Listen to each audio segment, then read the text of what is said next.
જામનગરના કાલાવડમાં ખેલ મહાકુંભ સ્પર્ધામાં થયો હતો મોટો ખેલ. તાલુકા કક્ષાની ખેલ મહાકુંભ સ્પર્ધામાં 100 મીટર દોડમાં વિજેતા થયેલા ભૂમિ સ્કૂલની વિદ્યાર્થીને ફરીવાર દોડાવવામાં આવી હતી. દોડની સ્પર્ધામાં વિજેતા જાહેર થઈ ગયા પછી અચાનક 2 વિદ્યાર્થીઓની એન્ટ્રી થઈ હતી. અન્ય 2 વિદ્યાર્થીની દોડમાં ભાગ લેવાની રહી ગઈ હતી તેમ કહી વિજેતા વિદ્યાર્થીનીને બીજી વાર દોડાવવામાં આવી હતી. વિદ્યાર્થીને ત્રીજી વાર દોડાવતા લીવર પર થઈ હતી ગંભીર અસર. વિદ્યાર્થીનીને વધુ સારવાર માટે રાજકોટ ખસેડવામાં આવી હતી. ભૂમિ સ્કૂલના સંચાલકોએ તાલુકા પ્રાથમિક શિક્ષણ અધિકારી અને જિલ્લા રમતગમત અધિકારીને કરી છે રજૂઆત. જિલ્લા રમતગમત અધિકારીએ ગેરરીતિ થઈ હોવાનું સ્વીકારી પીડિત વિદ્યાર્થીને પ્રથમ નંબરે જાહેર કર્યો છે અને જિલ્લા રમતગમત અધિકારીએ ખેલ મહાકુંભના કન્વીનર અને સહ કન્વીનર અને રેફરીને નોટિસ આપી ખુલાસો માંગ્યો હતો. અમુક ચોક્કસ શાળાની વિદ્યાર્થીને જિલ્લા કક્ષાએ અને રાજ્ય કક્ષાએ જીતાવવા માટે ગેરરીતિ થયાની આશંકા. પરિવારની માંગ છે કે જવાબદાર અધિકારીઓ સામે કડક કાર્યવાહી થાય.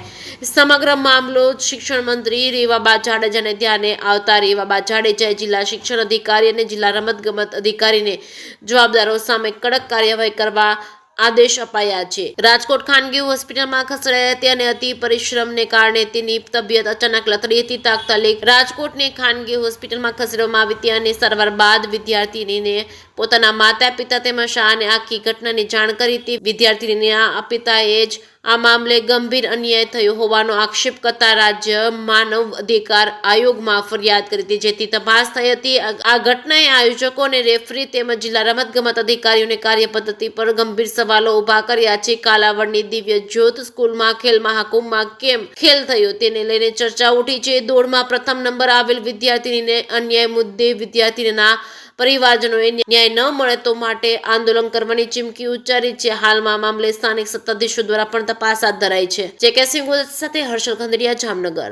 મારું નામ બાલિયા જયેશ મૈપતદાન છે.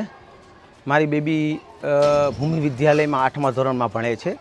તે ખેલ મહાકુંભ અંતર્ગત તાલુકા કક્ષાએ અહીં સ્કૂલમાં રમવા માટે ગઈ હતી. તેમાં તે દોડ 100 મીટરની દોડ, લાંબી કૂદ અને ખોખો માટે એનું સિલેક્શન હતું. લાંબી કૂદ દોડમાં પહેલા રાઉન્ડમાં તે દ્વિતીય સ્થાને આવેલી હતી. ત્યારબાદ બીજા રાઉન્ડમાં તે પ્રથમ સ્થાને આવી અને વિજેતા જાહેર કરવામાં આવી હતી.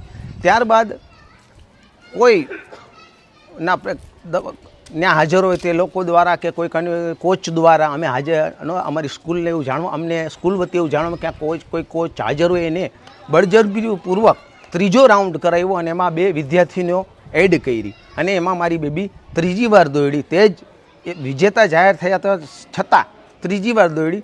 તેથી તે ત્રીજા ક્રમમાં તે ત્રીજા રાઉન્ડમાં તેની સાથે પહોંચી ના શકીને તે રમતમાંથી નીકળી ગઈ. ત્યારબાદ તેને વિજેતામાંથી પણ નામ કાઢવામાં આવ્યું. ત્યારબાદ તેને 3 વાર એટલી વાર દોડેલ તો એને પાણીની કમીના કારણે ડિહાઇડ્રેશન થઈ ગયું અને એના લીવર ઉપર સોજો આવી ગયો. એ મેં રાજકોટ બતાવ્યું. આ બાદ હવે હું એ કહેવા માગું છું કે મારી બેબી બીમાર થઈ ગઈ, 3 વાર દોડાવી, એને તબિયત બગડી ગઈ, તો આનો જવાબદાર કોણ? હું એમ કહેવા માગું છું મારી બેબીને કાંઈ થશે તો આનો જવાબદાર કોણ રહેશે? તો સરકાર શ્રી પાસે મારી એટલી જ રજૂઆત છે કે આના માટે જરૂરી પગલાં લે. જે તે અધિકારીઓ જેને મને જાણ તપાસ કરે, સરકાર મને ન્યાય દેવડાવે કે મારી બેબી યારે આવું બન્યું. તે બાળકીએ ધોરણ 8માં અભ્યાસ કરે છે સ્કૂલમાં મારા, અને ખેલ મહાકુંભમાં એને ભાગ લીધો હતો 100 મીટર દોડમાં. ત્યાં આગળ અમે લઈ ગયેલા હતા દિવ્ય સ્કૂલમાં. ત્યાં આગળ એવું થયું, પહેલા રાઉન્ડમાં બીજો નંબર આવ્યો હતો અને એના પછી સેકન્ડ રાઉન્ડમાં પહેલો નંબર આવી ગયેલો હતો.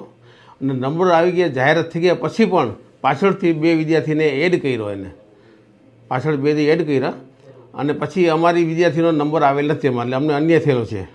બરાબર છે. તે બાબતમાં તેના વાલીશ્રીનો અમે કોન્ટેક હતા. તે બાળકીની તબિયત પણ અત્યારે બગડેલ છે અત્યારે અને તેને પ્રોબ્લેમ છે. બરાબર. તો એ બાબતમાં ન્યાય થાય એવો ઈચ્છી સ્કૂલ તરફથી અમારી ખાસ વિનંતી તમને કે સ્કૂલ તરફથી કે ભાઈ બાળકીને ન્યાય થાય મળે એવો અમે ઈચ્છીએ છીએ અત્યારે સ્કૂલમાં. પરિણામ આવી ગયું પછી પણ શા માટે દોડાવવામાં આવી? એટલા માટે અમે લોકો ત્યાં વિરોધ કર્યો હતો આ વાતનો કે ભાઈ પરિણામ ડિક્લેર થયા પછી ક્યારેય પાછળથી એડ ન કરશે. અમે સ્કૂલ વિરોધ કર્યો હતો, બીજી સ્કૂલવાળા પણ વિરોધ કર્યો હતો. જે તે વખતે શિશુ મંદિરના બધાએ વિરોધ કર્યો હતો. છતાં પણ એ લોકોએ ઉપરો થઈ અને એ લોકોએ આ સ્પર્ધા પાછળથી એડ કરી અને અમારા સ્કૂલને અન્યાય કરેલ છે એ લોકોએ. હાલ શું કાર્યવાહી તમારા તરફ? હાલ અમે અત્યારે એક અરજી ડીએસઓ સાહેબને આપી છે અત્યારે અરજી લખીને આપી અત્યારે, અને જે બાબતમાં કંઈક કાર્યવાહી કરે એવી અમારી વિનંતી છે સાહેબને. વાલીઓ છે તેમના દ્વારા શું ફરિયાદ આપને કરવી?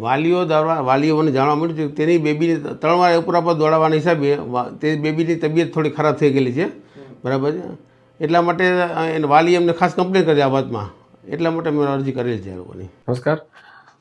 ખેલ મહાકુંભ અંતર્ગત કાલાવડ તાલુકાની તાલુકા કક્ષાની એથ્લેટિકની બહેનો વિભાગમાં સ્પર્ધા 12 તારીખે યોજાઈ હતી, જે અંતર્ગત ભૂમિ સ્કૂલની અમને કમ્પ્લેન મળેલ હતી કે તેની બાળકીને 100 મીટરની અંદર કોઈ પ્રકારનો નંબર આવ્યા છતાં પણ નંબર નથી મળેલ.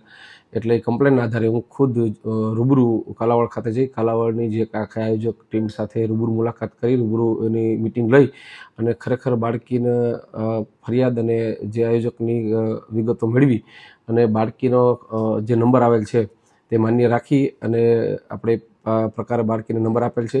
ત્યારબાદ એમાં જ્યાં કંઈ મને કચાશ દેખાણી કે જ્યાં ક્યાંય મને લાગ્યું કે તૂટતું ખોટતું છે ત્યાં આપણે એ આયોજકો સામે પણ શિક્ષાત્મક પગલાઓ લીધેલા છે.